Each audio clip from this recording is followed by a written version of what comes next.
ভগবান বলছে গোবিন্দ, আমি তো কোনো ভক্তকে বলি না যে তুমি প্রতিনিয়ত ক্ষীর ছানা মাখন রাবড়ি দিয়ে তুমি আমার সেবা দাও। আমি তো কোনো ভক্তকে বলি না 56 ব্যঞ্জন 36 অন্ন দিয়ে তুমি আমার সেবা দাও। তুমি যাহা কিছু করো না কেন কেবলমাত্র সচন্দন মিশ্রিত তুলসী ছাড়া সবই তোমার বৃথা। না জেনে করেছি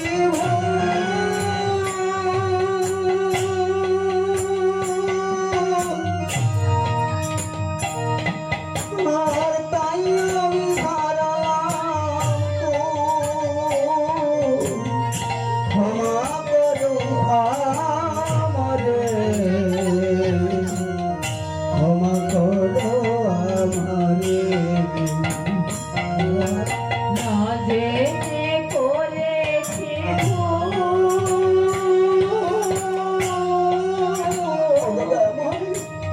তাই তাই আমি হারালাম গো। ক্ষমা করো আমারে, ক্ষমা করো আমারে। আর ক্ষমা করো আমারে,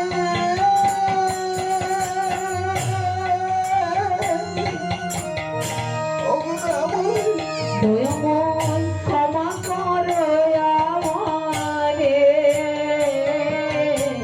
ক্ষমা করো আমারে, ক্ষমা করো আমারে। আর ক্ষমা করো আমারে।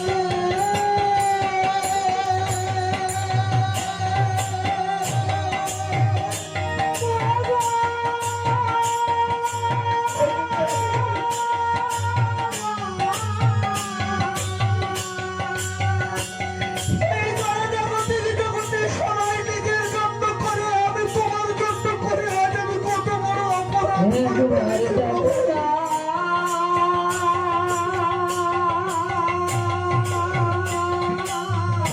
আমার এই অপরাধকে তুমি ক্ষমা করো দয়াময়।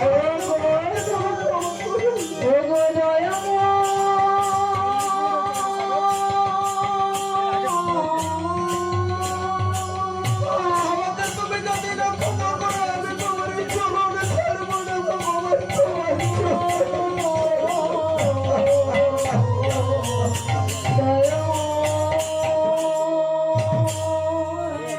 মহাপ্রভু বলছে গোবিন্দ, তুমি যে অপরাধ করেছো, তুমি যে অন্যায় করেছো, তুমি যে ভুল করেছো, তুমি কি জানো না অন্যায় করলে অপরাধ করলে তার শাস্তি পেতে হয়।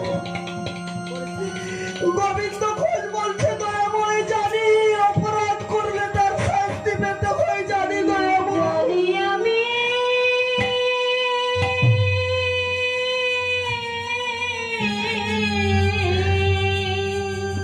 আমি ভুল করেছি।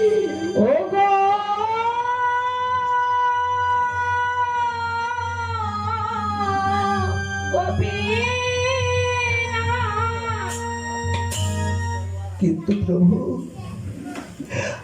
আমার এই অপরাধকে তুমি ক্ষমা করো। তুমি আমাকে ছেড়ে দিও না, তুমি আমাকে শাস্তি দাও, কিন্তু তুমি আমাকে ত্যাগ করো না। ভগবান বলছে গোবিন্দ, এর জন্য তোমাকে শাস্তি পেতেই হবে। তাই শাস্তি হলো আমি তোমাকে চিরদিনের মতো পরিত্যাগ করব। ভগবান যতবার বলে আমি তোমাকে চিরদিনের মতো পরিত্যাগ করবো, ততবারই গোবিন্দ ঘোষ ভগবানের চরণ জড়িয়ে ধরে আর নয়নের জল পরিশোধ করে বলে,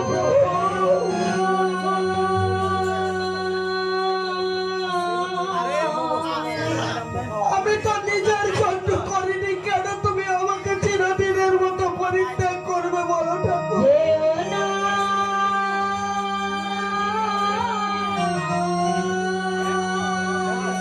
বলো কেমন?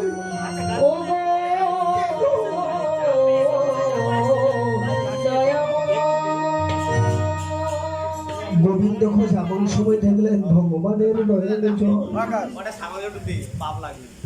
গোবিন্দ ঘোষ বলছে ঠাকুর, এ আমি কি দর্শন করছি, তোমার নয়নে জল। কেন প্রভু, কেন? গোবিন্দ ঘোষকে বলছে ভগবান, গোবিন্দ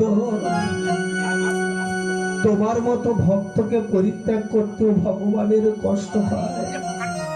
জানি গোবিন্দ, জানি তোমার মতো ভক্ত কখনো সঞ্চয়ের বাসনার আশা নিয়ে তুমি হরিতকে রেখে দিও। কিন্তু অনাদির আদি গোবিন্দ তিনি হয়তো চান তোমাকে দিয়ে এই জড়জাগতিক জগতে অনেক শিক্ষা প্রদান করবে। তাই গোবিন্দ তোমাকে আমি পরিত্যাগ করছি, এটা ঠিকই, কিন্তু একদিন আমি তোমার নিকট ফিরে আসবো, আর সেদিন চিরদিনের মতো তোমার কাছে থেকে যাবো। যেই না বলেছি চিরদিনের মতো থেকে যাবে, একদিন না হয় হারাবো, একবার কষ্ট করবো, তাই না? কিন্তু সারা জীবন তো সুখে থাকবো, নাকি সারা জীবন কাঁদতে থাকবো? এটা ভালো হবে? সারা জীবন কান্না ভালো না একদিন কান্না ভালো, কোনটা বলুন? একদিন ভালো, কিন্তু না, একদিন বহু কষ্টে নয়নের জল ফেললাম, আর পরের দিন বলে বেটা পেলে ঠিক তোমাকে সাইজ করে দেবো, তাই? ভগবানও ততদ্রুপ বলে, ঠিক আছে, যেই না বলেছি এক পরিত্যাগ করলাম তো কি হয়েছে, এরপর একদিন যখন ফিরে আসবো সারা জনমের মতো থেকে যাব। যেই না গোবিন্দ ঘোষকে এই কথা বলেছে, গোবিন্দ ঘোষের অন্তরে গোবিন্দকে হারানোর ব্যথা কিঞ্চিত দূরীভূত। ভগবান কি করলেন না, গোবিন্দকে পরিত্যাগ করে তিনি চলে গেলেন। গোবিন্দ ঘোষ সেই অগ্রদ্বীপে থেকে ঠিক তার পরের দিন থেকে এখন নিষ্ঠভাবে ভজন সাধন শুরু করেছে। কেন না, ভগবান আসবে বলেছে। দিন মাস বৎসর গত হলো, কিন্তু ভগবানের দেখা নেই। গোবিন্দ মনে মনে চিন্তা করছে, তবে কি ভগবান যে আমাকে কথা দিয়েছিল, ভগবানের কি মনে নেই? তিনি কি ভুলে গেছেন আমার কথা? গোবিন্দ ঘোষ আজ রাত্রিতে হারাদি সমাপ্ত করে ভগবানকে বলছি, ঠাকুর আমাকে তুমি কথা দিয়েছিলে তুমি ফিরে আসবে, তুমি কি আমার কথা ভুলে গেলে দয়াময়? তুমি কি আমার কথা ভুলে গেলে? কত কষ্ট করে তুমি আমার হাতকে ধরেছিলে, আজ তুমি সেই নিজেই আমার হাত ছেড়ে দিয়েছ। গোবিন্দ ঘোষ বলছে, কে তুমি কাছে আছো, তবু জানি না আছো কোনখানে। যে কথা বলো তাই শুনে যায়,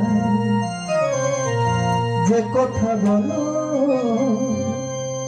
তাই শুনে যায়, খুঁজি না কভু তার মানে। তুমি কাছে আছো, তবু জানি না আছো কোনখানে। তুমি কাছে আছো, তবু জানি না আছো কোনখানে।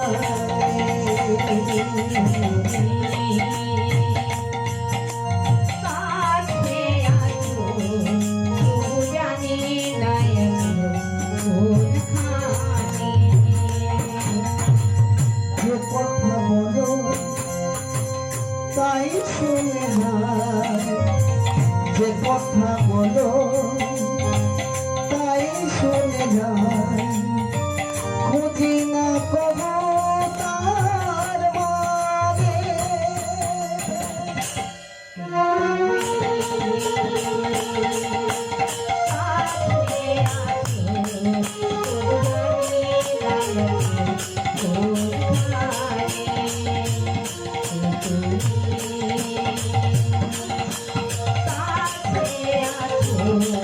Oh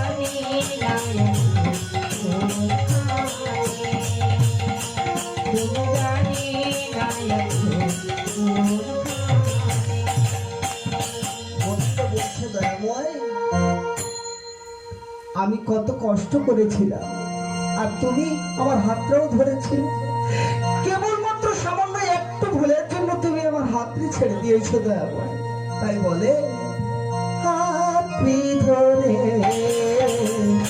আমারে কাঁদা অন্ধকারে প্রদীপ জ্বালা। হাতে ধরে আমারে কাঁদা সামান্য ভুল করেছিলাম, অন্ধকারে প্রদীপ জ্বালা। হাতটি ধরে আমারে কাঁদা অন্ধকারে প্রদীপ জ্বালা। হাতটা ধরে কি অপরাধ করেছি তোমার জন্য? আমারে কাঁদা অন্ধকারে প্রদীপ জ্বালা। চোখের দেখা দেখি যা কিছু, চোখের দেখা দেখি যা কিছু। চোখের দেখা দেখি যা কিছু, চোখের দেখা দেখি যা কিছু। খুঁজি না কবু তার মানে। কে তুমি কাছে আছো তবু জানি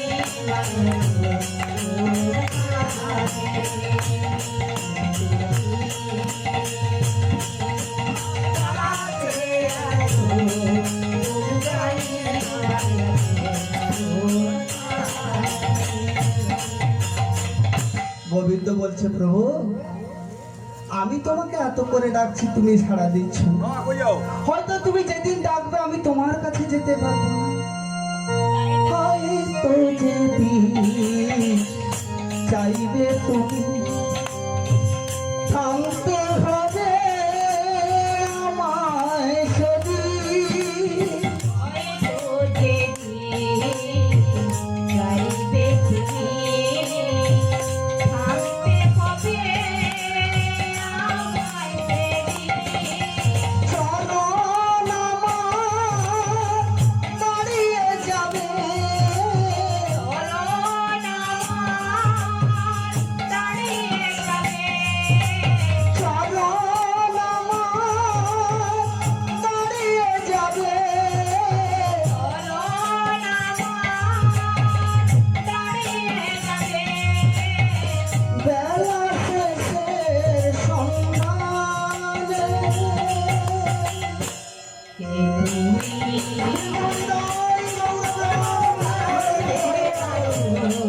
তবু জানি না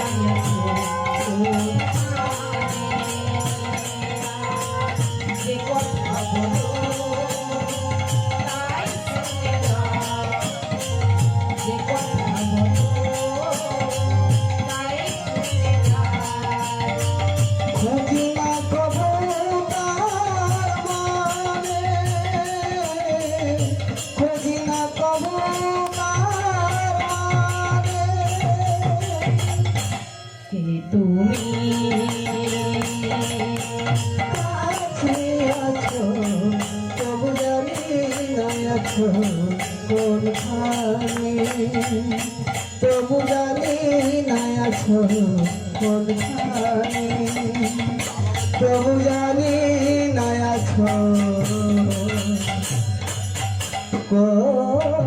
কোনখানে। তবে কি ভগবানের আমাকে দেওয়ার কথা মনে নেই? না না, নিশ্চয় আমি কোনো অপরাধ করেছি।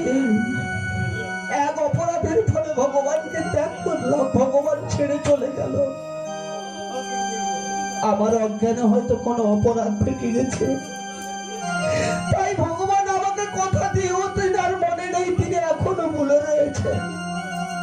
না না, প্রভাতেই আমি গঙ্গা স্নানে যাত্রা করব। গঙ্গা স্নান করলে নাকি সব পাপের হাত থেকে মুক্তি পাওয়া যায়। তাই গোবিন্দ ঘোষ দেরি না করে নিশিত প্রভাত হতে চলেছে এমন সময় গঙ্গা স্নানে যাত্রা করেছে।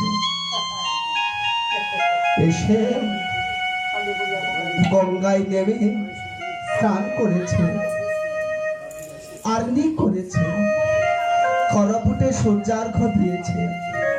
ঠিক তারপরে আকণ্ঠভর যমুনার জলে দাঁড়িয়ে অন্তর ভগবানের ধ্যান করছে।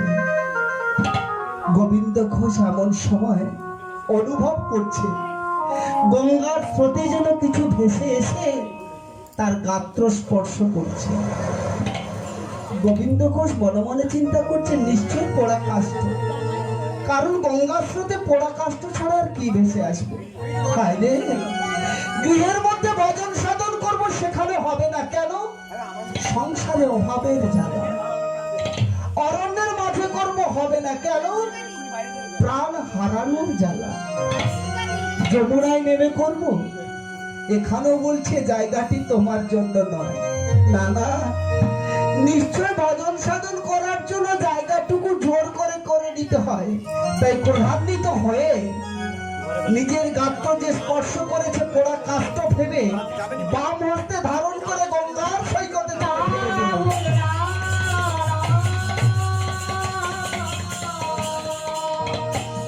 যেই না ছুঁড়ে ফেলে দিয়েছে, অমনি সঙ্গে সঙ্গে দুটি চক্ষু মুদ্রিত করে ভগবানের ধ্যান করছে। এমন সময় ভগবান দৈববাণী হয়ে বলছে, গোবিন্দ গোবিন্দ কে? গোবিন্দ, আমি এত কষ্ট করে তোমার কাছে এলাম আর তুমি পোড়া কাষ্ঠ ভেবে গঙ্গার সৈকতে ছুঁড়ে ফেলে দিলে। যেই না ভগবান এই কথা বলেছে, গোবিন্দ গোচমকেও লেগে ভগবান, আমি কেন তোমাকে দর্শন করতে পারছি না? চিৎকার করে বলছে, প্রভু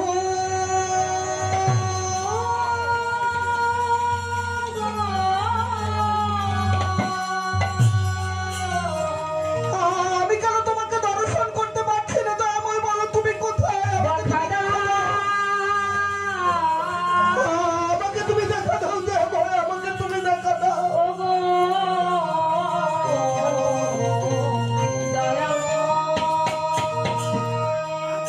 এমন সময় ভগবান দৈববাণী হয়ে বলছে, গোবিন্দ আমি তোমার গাত্র স্পর্শ করলাম, তুমি পোড়া কাষ্ঠ ভেবে অবহেলা করে ছুঁড়ে ফেলে দিয়েছ। তাড়াতাড়ি করে গঙ্গা থেকে উঠে ছুটে চললেন গঙ্গার সৈকতে। গিয়ে দর্শন করে চমকে উঠলেন, নাকি এটা তো পোড়া কাষ্ঠ নয়, এটা তো একটি প্রস্তর খণ্ড। ভগবান দৈববাণী হয়ে বলছে, গোবিন্দ তুমি ওই পোড়া কাষ্ঠকে নিয়ে গৃহে ফিরে যাও। হ্যাঁ, যত্ন করে রেখে দেবে, আর সময় হলেই তুমি আমার দেখা পাবে। যেই না ভগবান বলেছে সময় হলে তুমি আমার দেখা পাবে, গোবিন্দ মনে মনে চিন্তা করছি, তবে ভগবানের আমার কথা মনে রয়েছে। ঠাকুর তুমি ভুলে যাবে না তো? অরাজি গোবিন্দ বলছে, গোবিন্দ তোমার কোনো চিন্তা নেই, তুমি সময় হলেই আমার দেখা পাবে।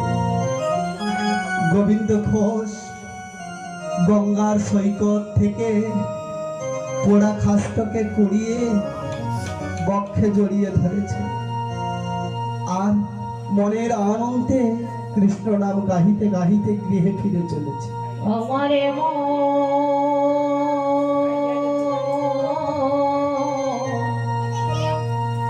গোপাল পোড়া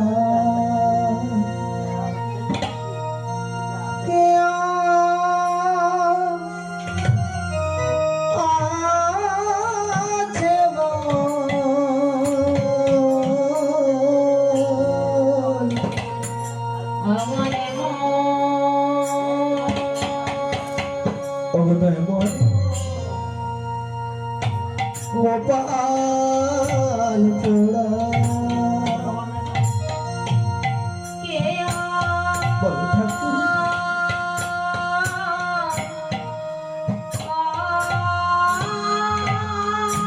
কোন অপরাধে তুমি এমন করে আমাকে ত্যাগ করছো, যার কারণে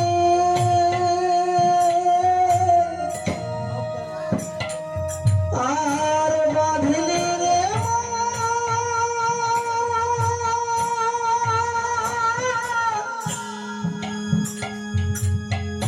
সে তো আপন আমার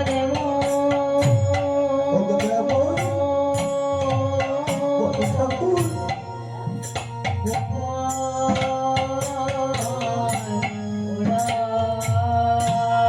সবাই আমরা সংসার করে বেঁচে আছি গো, কিন্তু সংযুক্ত সার স্ত্রী পুত্র পরিজন এগুলো হলো সব, কিন্তু সার কি? কৃষ্ণ নামামৃত রস। আমার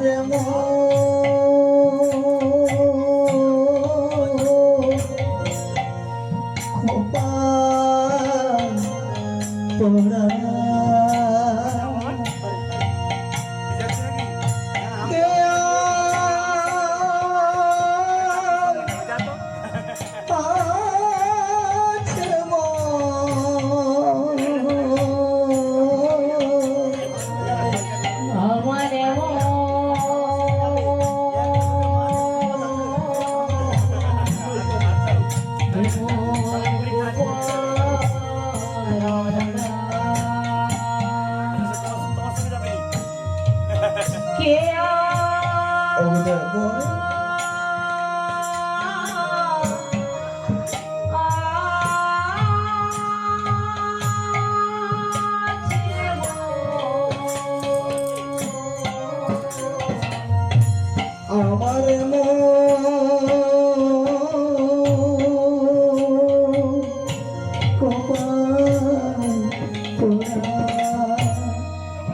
গোবিন্দ ঘোষ বলছে ঠাকুর,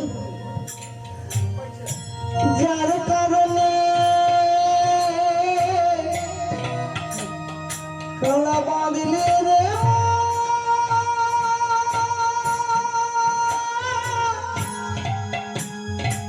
সে তো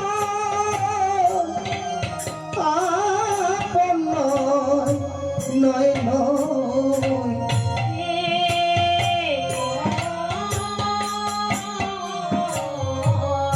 কেউ তো কারণ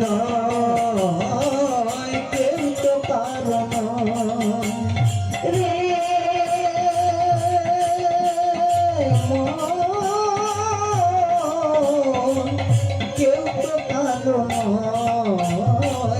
কেউ তো কারণ, কেউ তো কারণ, কেউ তো কারণ,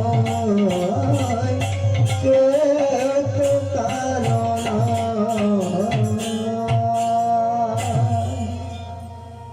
গৃহে এসে যত্ন করে পস্তর খণ্ডকে রেখে দিয়ে ভগবানের আশায় বসে রয়েছে, ভগবান আসবে একদিন। প্রেমের ঠাকুর গৌরসুন্দর সহ শিষ্যগণকে সঙ্গে করে নিয়ে ভক্তের মনের বাসনা পূর্ণ করতে ভক্তের আঙিনাতে উদয় হয়েছে। ভগবান দর্শন করেছে, ভক্তকে কৃপা করবে। গোবিন্দ ঘোষ দর্শন করেছে, ভগবান এসেছে, ছুটে গিয়ে ভগবানকে প্রণাম করেছে। ভগবান ভক্তকে বাহু তুলে আলিঙ্গন করেছে। এমন সময় ভগবান বলছে, গোবিন্দ তুমি আমার বার্তা পেয়েছো? গোবিন্দ বলছে, প্রভু পেয়েছি, একটি প্রস্তর খণ্ড পেয়েছি। ও পেয়েছো? তবে শোনো গোবিন্দ, তুমি অতি অল্প সময়ের মধ্যে দিশাইকে ডেকে একটি মূর্তি নির্মাণ করো। কে? না, দেবশিল্পী বিশ্বকর্মা। এমন সময় গোবিন্দ ঘোষ বলছে, প্রভু আপনি যেখানে নিজেই উপস্থিত রয়েছেন, আপনি তার বিধান করে দিন। যেই না গোবিন্দ ঘোষ এই কথা বলেছে। প্রেমের ঠাকুর গৌর সুন্দর বললেন তথাস্তু। সঙ্গে সঙ্গে বিষয় এসে উপস্থিত, করজোড়ো করে বলছে, প্রভু আপনি অন্তর থেকে আমাকে শরণা করেছেন, বলুন আমি কি করতে পারি। ভগবান বলছে, দেখো দেখো ওই যে তোমার সম্মুখে প্রস্তরখণ্ড পড়ে রয়েছে, অতি অল্প সময়ের মধ্যে ওই প্রস্তরখণ্ড দিয়ে তুমি একটি বিগ্রহ নির্মাণ করো, আর আমি নিজ হস্তে প্রাণ প্রতিষ্ঠা করে যাব।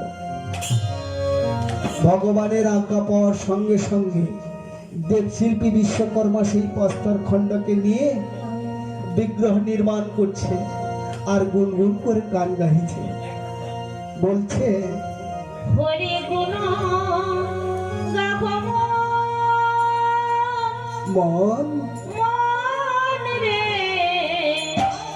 হরি গুণ গাবো মন রে, হরি গুণ গাবো মন রে, হরি গুণ গাবো হরি গুণ গাবো মন রে, হরি গুণ গাবো হরি গুণ গাবো মন রে, হরি গুণ গাবো মন রে, হরি গুণ গাবো। আর বলিলে বদনে, বলিলে বদনে হবে তুমি পার পারবো। হরি গুণ হরি হরি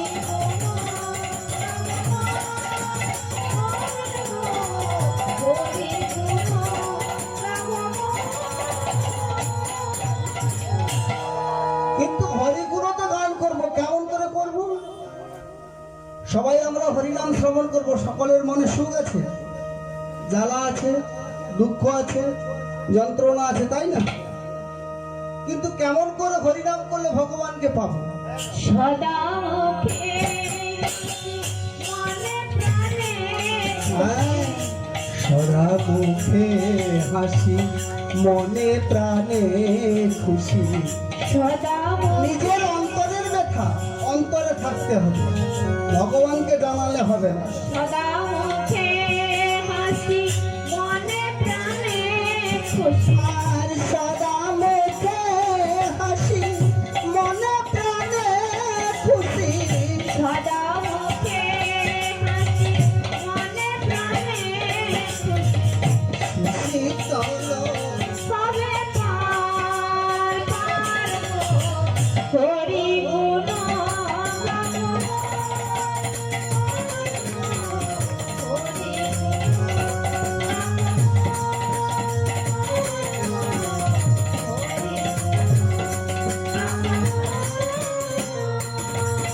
আর বলিলে বদনে, বলিলে বদনে হবে তুমি পার পারবো। হরি গুণ গাবো। হরি গুণ গাবো। হরি গুণ গাবো মন গো। হরি গুণ গাবো। দেবশিল্পী বিশ্বকর্মা নিজের যন্ত্রপাতি দিয়ে মূর্তি নির্মাণ করছে।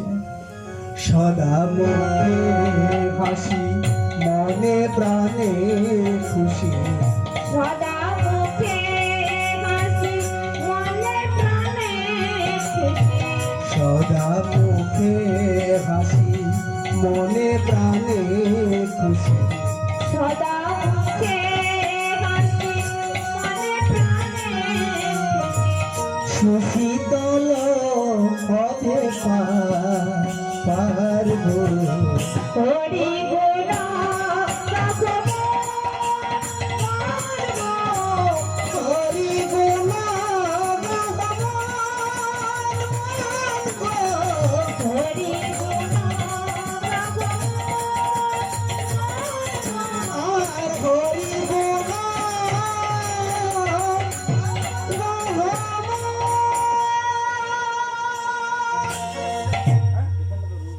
শিল্পী বিশ্বকর্মা মূর্তি নির্মাণ করার পরে ভগবানকে চিৎকার করে ডাকছে।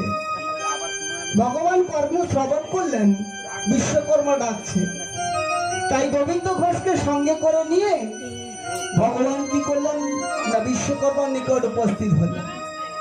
বিশ্বকর্মা ভগবানকে দর্শন করে বলছে, প্রভু মূর্তি নির্মাণ হয়ে গেছে। হয়ে গেছে কই দেখি দেখি। সবাই মিলে দর্শন করলেন, কি সুন্দর হয়েছে। এমন সময় ভগবান গোবিন্দকে বলছে, গোবিন্দ মূর্তি তো নির্মাণ হয়েছে, এক কাজ করো গোবিন্দ, তুমি নিজেই ওই মূর্তির একটা নামকরণ করে দাও। গোবিন্দ ঘোষ বলছে, প্রভু আপনি যেখানে নিজেই উপস্থিত রয়েছেন, আপনি নিজেই ওর একটা নামকরণ করে দিন।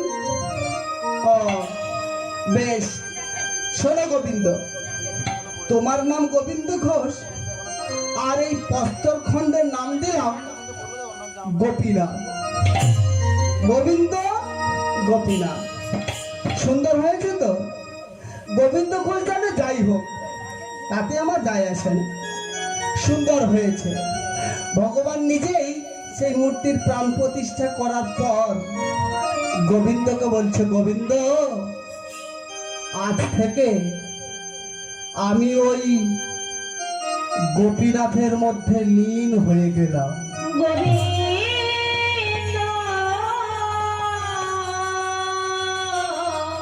তুমি গোপীনাথের সেবা করো, আমার কৃপা লাভ করবে, আর বিবাহ করো, সংসারী হও, সংসারের মধ্যে থেকে আমার ভজন সাধন করো। যেই না ভগবান বলেছে আমি গোপীনাথের মধ্যে লীন হয়ে যাব, গোবিন্দ ঘোষ এমন সময় বলছে, প্রভু আপনি যে আমার কথা দিয়েছিলেন আমার কাছে ফিরে আসবেন, চিরদিনের মতো আমার কাছে থেকে যাবেন, আর কোনোদিন আমাকে ছেড়ে যাবে না, তবে কেন আজ তুমি বলছো আমি গোপীনাথের মধ্যে লীন হয়ে যাব? তুমি গোপীনাথের সেবা করো।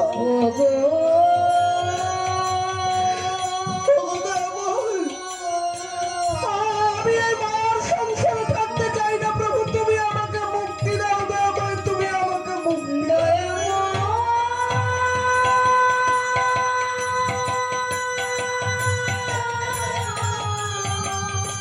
ওগো দয়াময়, ওগো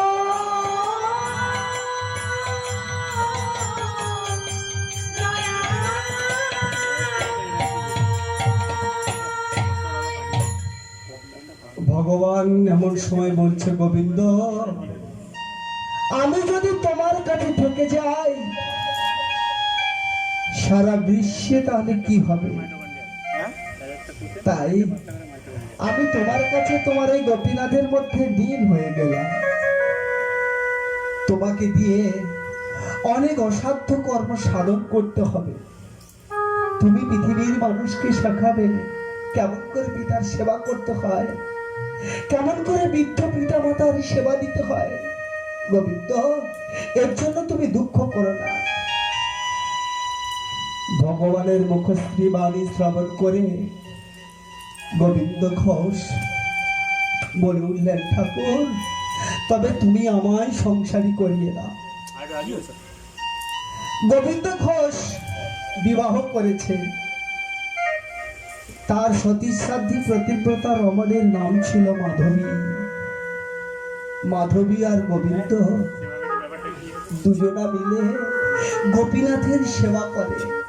গোপীনাথের সেবা না দিয়ে নিজেরা এক বিন্দু জলস্পর্শ করে না। কেমন বেশ কিছুদিন গত হয়েছে। আজ মাধবী স্বামীকে বলছে, স্বামী শোনো শোনো, আজ কতদিন বিবাহ করেছি, সংসার করছি, কিন্তু স্বামী গো তুমি কি ভেবে দেখেছো? মাধবীর কথা শ্রবণ করে গোবিন্দ বলছে, মাধবী বলে ভাবনার আর কি বা আছে, ভাবনার আর কি বা আছে, বলি ভাবনায় আর কি বা আছে, ভাবনার আর কি বা আছে, মাধবী বলি শোনো তোমার কাছে, ভাবনার আর কি বা আছে, বলি শোনো মাধবী তোমার কাছে, ভাবনার আর কি বা আছে, আপনার নেই? বলে না তো, আমি কিছুই খুঁজে পাচ্ছি না। আমাদের তো কোনো অভাব নেই, কিন্তু স্বামী অভাব নেই এটা যেমন ঠিক, কিন্তু যেদিন তুমি থাকবে না সেদিন তোমার গোপীনাথের সেবা কে দেবে? তুমি কি ভেবে দেখেছো তোমার গোপীনাথের সেবা কে দেবে? স্বামী গো, আজ এতদিন বিবাহ করেছি, না পারলাম সন্তানের মা হতে, না পারছি মনের মতো করে গোপীনাথের সেবা দিতে। বলে কেন? সেবা অপরাধের মতো অপরাধ নেই। না স্বামী না, আমি সে অপরাধের কথা বলছি না। জানো স্বামী, আমি গোপীনাথের কেমন করে সেবা দেব? আমি তো নিজেই মা হতে পারিনি। শাস্ত্রে রয়েছে, পুত্রের মতো স্নেহ বাঘের মতো ভয়, তবে কিনা গোবিন্দের সেবা হয়। আমি তো নিজেই তো মা হতে পারিনি, কেমন করে বুঝবো সন্তানের সেবা কেমন সেবা? গোবিন্দ ঘোষ বলছে, মাধবী তুমি গোপীনাথকে জানাও, গোপীনাথ যদি তোমায় কৃপা করে তবেই তুমি মা হতে পারবে। আজ মাধবী গোবিন্দের সেবা দিয়ে, গোপীনাথের সেবা দিয়ে গোপীনাথের চরণে জানাচ্ছে প্রাণ আরতি নিবেদন, আর বলছে, ঠাকুর কোন পাপে তুমি আমাকে এমন করে শাস্তি দিলে বলো গোপীনাথ? আমি কি মা হতে পারবো না?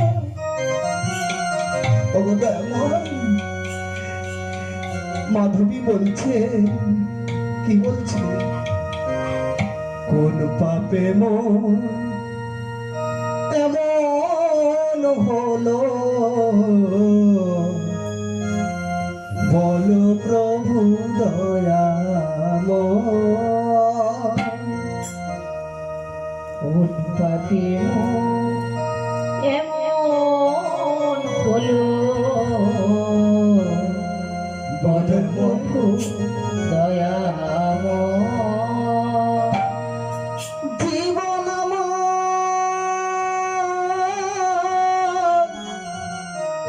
দুঃখের তরে, জীবন আমার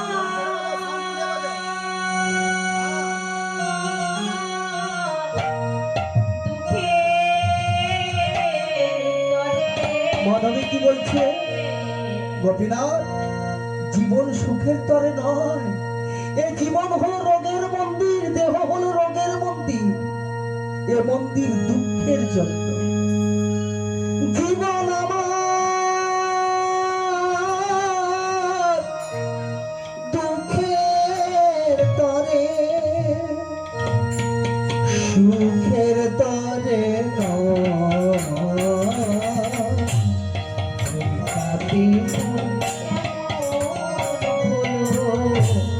বলো প্রভু দয়া। জীবন আমার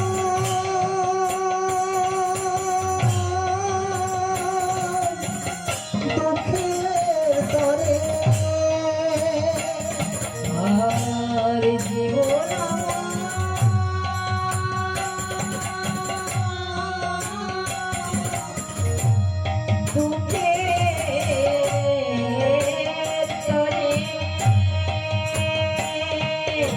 আর সুখের তরে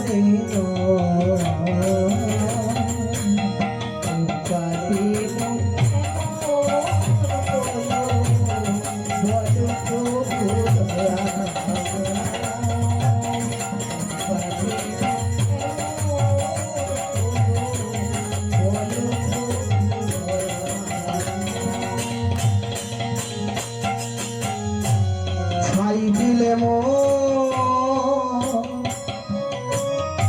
সকল আশা,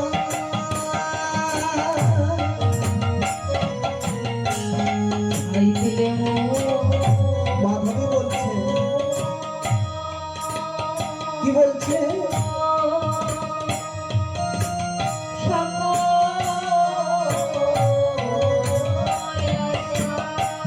গোপীনাথ, সকল মায়েরা বিবাহ করেছে, তারা স্বামীর সংসার করছে, মনে আশা রয়েছে আমি মা হব। প্রত্যেক মায়ের মনে আশা রয়েছে, বাসনা রয়েছে, আমরা যেদিন বৃদ্ধ হব আমাদের সন্তান ও আমাদের সেবা দেবে, আমাদের দেখবে। বাবার মনে আশা রয়েছে আমার একমাত্র সন্তান বৃদ্ধ বয়সে ও আমার জ্যেষ্ঠী হবে, অর্থাৎ লাঠি হবে, ওকে ধরে আমি পথ পার হব। ছাই দিলে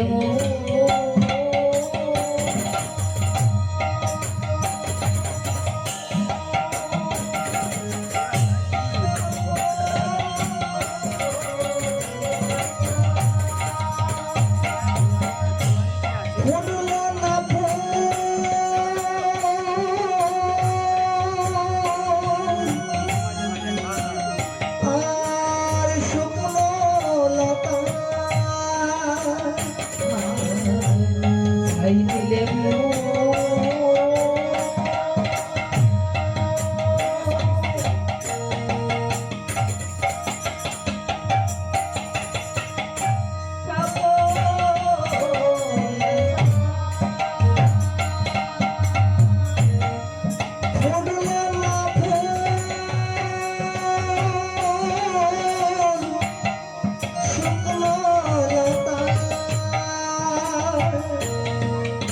আর ছাই দিলে মোর, ছাই দিলে মোর,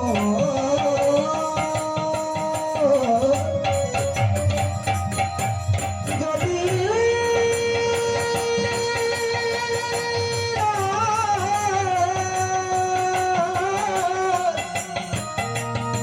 ছাই দিলে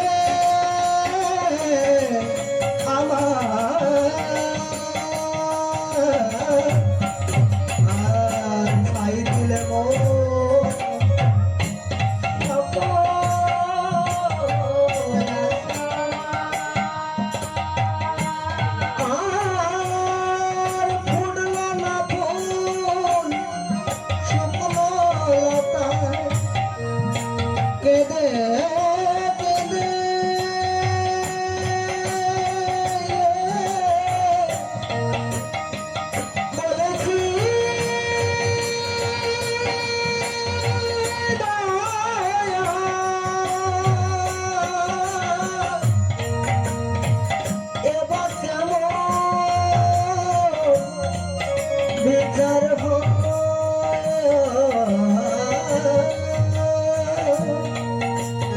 আর ছাই দিলে মোর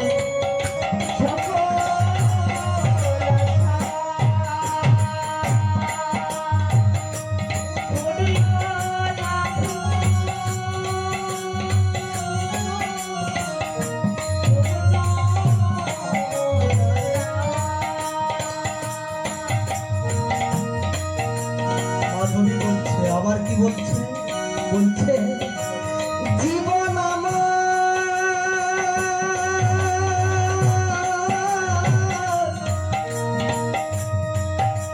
জীবন কি লোহার মতো শক্ত?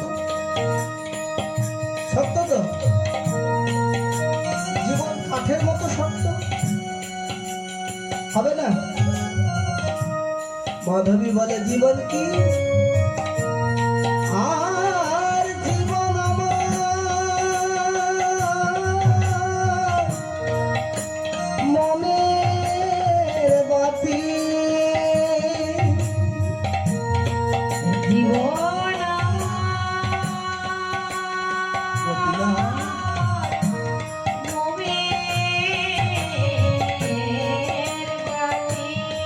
মন্দিরের মধ্যে দেখুন রাধা কৃষ্ণের পাশে সুন্দর একটি মোমবাতি জ্বলছে।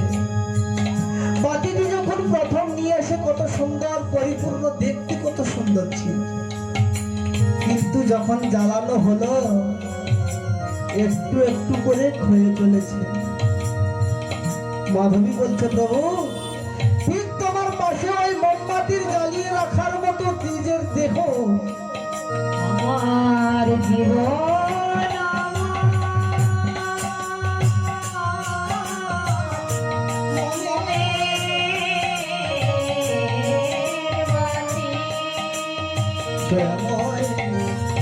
পুরে হলো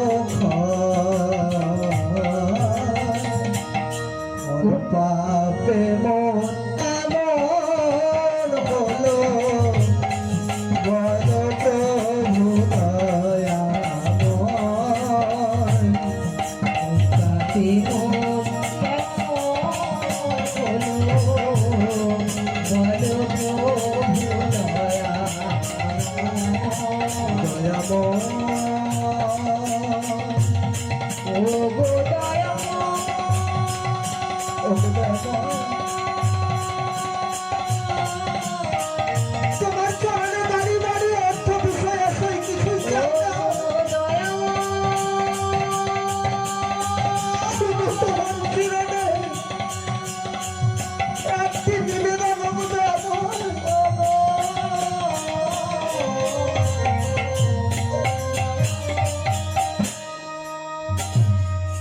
আমি যেন মা হতে পারি আমার একটি পুত্র সন্তান তুমি দাও যে কিনা আমরা যেদিন থাকবো না ও সেদিন তোমার সেবা দেবে গোপীনাথ বলছে মাধবী নিত্য বস্তুকে কাছে পেয়ে সন্তুষ্ট হতে পারলে না অনিত্য বস্তুর প্রতি এত আশা ঠিক আছে আমি তোমাকে দেব গোপীনাথের কৃপা বলে মাধবী মা জননী হলেন অন্তঃসত্ত্বা 1 মাস 2 মাস 3 মাস 4 মাস পঞ্চম মাস একে একে এভাবে গত হতে হতে 10 মাস 10 দিন অতিক্রম করেছে মাধবী যেই না 10 মাস 10 দিন অতিক্রম করেছে আর গোবিন্দ ঘোষ মাধবীকে বলছে মাধবী আয় মাধবী তুমি মা হবে তুমি খুশি তো মাধবী মা জননী বলছে কেন প্রভু আমি যদি মা হতে পারি তুমি যে সন্তানের পিতা হবে তুমি কি খুশি নও মাধবী আমি যে কত আনন্দিত আমি তোমাকে কেমন করে বলবো বেশ গোপীনাথ তুমি কৃপা করেছো গোপীনাথ তুমি আমার মাধবীকে এই বিপদের হাত থেকে রক্ষা করো যখন 10 মাস 10 দিন অতিক্রম করেছে মায়ের যেদিন প্রসবের বেদনা উঠেছে সেদিন প্রতিবেশী মায়েরা সবাই মিলে এসে মাধবীকে ঘিরে রয়েছে 1 দিন 2 দিন 3 দিন 4 দিন গত হলো মাধবী প্রসবের যন্ত্রণায় কষ্ট পাচ্ছে না সন্তান না কন্যা কোনো কিছুই প্রসব হচ্ছে না এমন সময় প্রতিবেশীর মায়েরা বলছে হায় রে জানি না অভাগিনী মাধবীর কপালে কি রয়েছে কেমন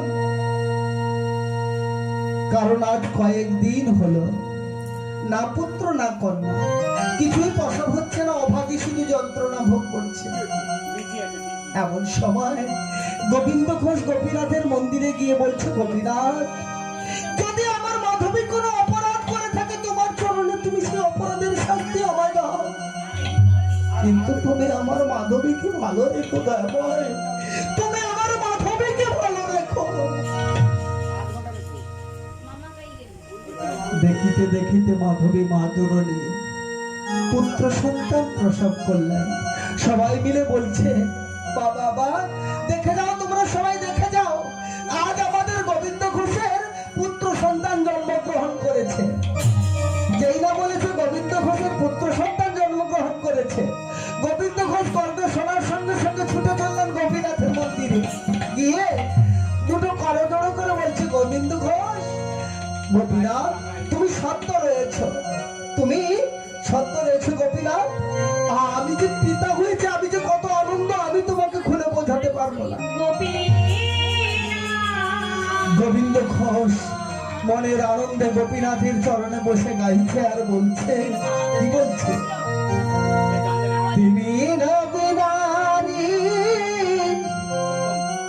অলোক বিহারী কৃষ্ণ মুরারি আগত গোবিন্দ ঘোষ গোপীনাথকে বলছে গোপীনাথ তিনি রবিবারি অলোক বিহারী কৃষ্ণ মুরারি আগত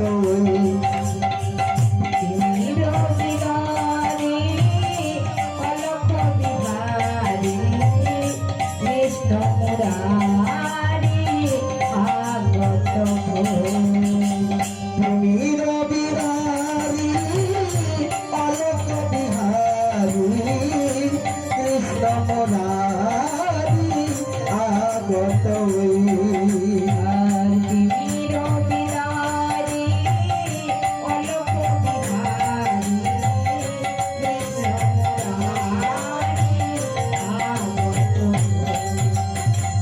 ফুটিল বলো মিছিল বলো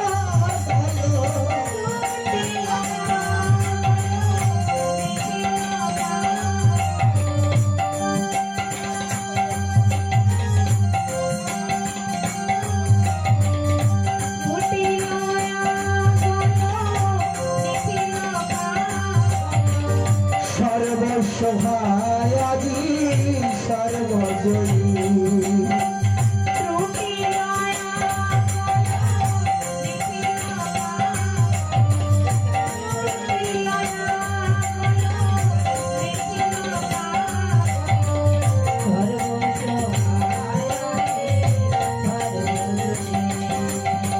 বীর বিরারি অলোক বিহারি কৃষ্ণ মুরারি আগত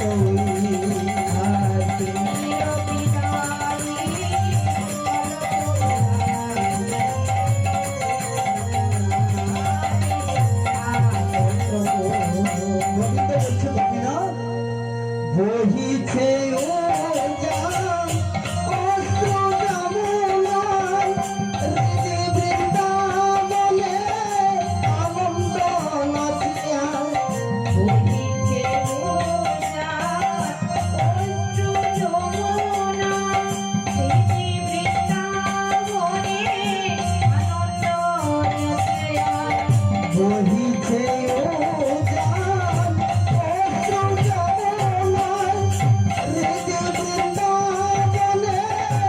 আনন্দ নাচিয়া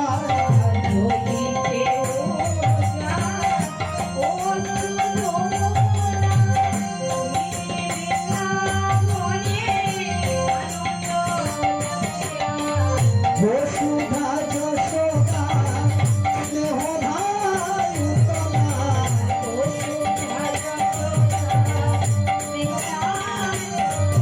আর বসুধা যশোদা স্নেহধায় উতলা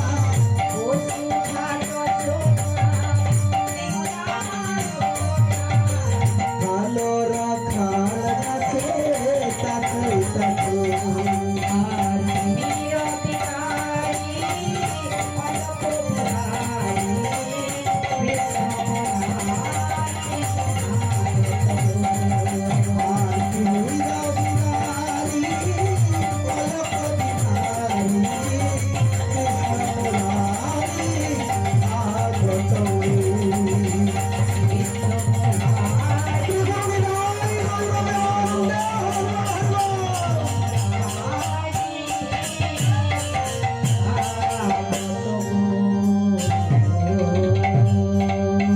তোমরা সবাই মিলে দেখে যাও আমার পুত্র সন্তান হয়েছে কেমন সবাইকে ডেকে ডেকে বলছে আমি পিতা হয়েছি এমন সময় এই আনন্দের সংসারে গোবিন্দ ঘোষের কর্ণে ভেসে আসছে একটু একটু করে করুণ আর্তনাদ গোবিন্দ ঘোষ গোপীনাথের মন্দির থেকে বলছে কি ব্যাপার কে এমন করে কাঁদছে এই আনন্দের সময় তার কি কোনো বিপদ হলো না না না গোবিন্দ ঘোষ গোপীনাথকে বলছে গোপীনাথ তুমি আমার মাধবীকে ভালো দেখো কেমন মাধবীর সেই করুণ কণ্ঠস্বর ভেসে আসছে চিৎকার করে মাধবী ডাকছে আর বলছে প্রভু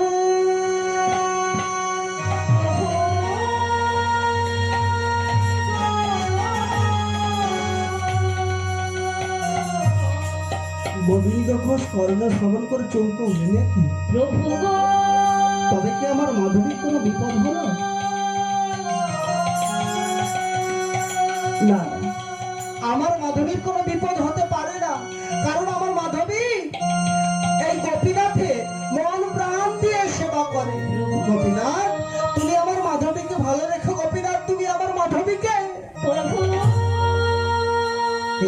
কি এ তো আমার মাধবীর কণ্ঠস্বর তবে কি আমার মাধবীর কোনো বিপদ? না না, আর দেরি না করে ছুটতে ছুটতে চললেন কোথায়? না মাধবীর কক্ষের দিকে। গিয়ে মাধবীর কক্ষে দর্শন করে চমকে উঠে বলছি, মাধবী মাধবী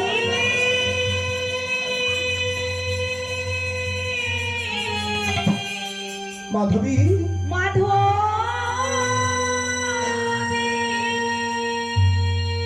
মাধবী মা জননী স্বামীর কণ্ঠস্বর শ্রবণ করে বলছে, স্বামী স্বামী